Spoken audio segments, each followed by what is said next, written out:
back up!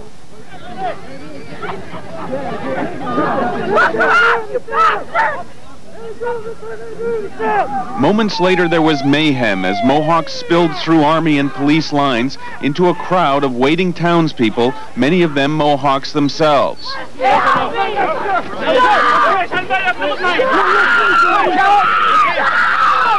6 warriors were arrested by provincial police outside Army lines.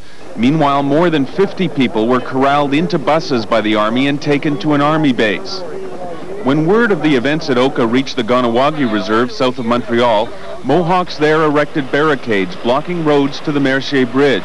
The Army set up their own lines, but after a brief confrontation, the situation was diffused. They're going to back off if we back off. The Mohawks from Oka were taken to this Army base at Farnham.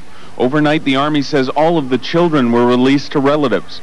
More than 40 others have signed papers placing themselves in military custody. This morning, the Army released this video of soldiers heading into the warrior camp. They gingerly searched the grounds, swept for mines, poked through debris, and eventually entered the treatment center where the warriors had been holed up. And they found a smoking heap of weapons, apparently burnt by the warriors before they left.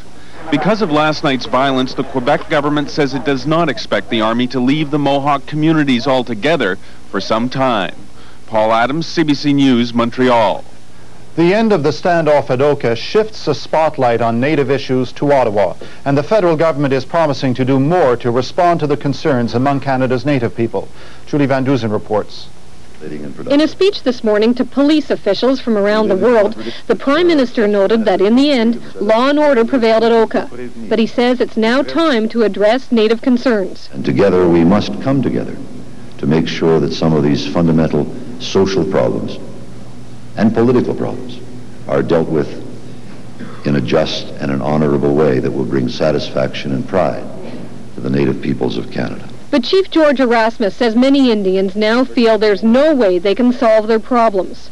If we're good little Indians that Tom Siddon can pat on the head, if we're Uncle Tom's, we never get anything.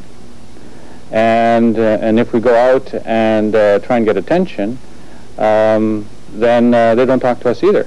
But Indian Affairs Minister Tom Siddon says Natives need not worry. The government and Canadians have heard their concerns loud and clear. I doubt that Canadians will ever again be able to regard the Native people of this nation with deference, with disinterest, as has been the case, the sad case of our history for most of the life of this nation. Siddon went on to say that the government is now working at improving the living conditions on reserves. There are proposals before Cabinet which are very near to finalization with regard to some capital programs on Indian reserves. The Prime Minister mentioned sewer and water initiatives. Siddon says he's waiting for Cabinet approval for more money to speed up the negotiation of land claims.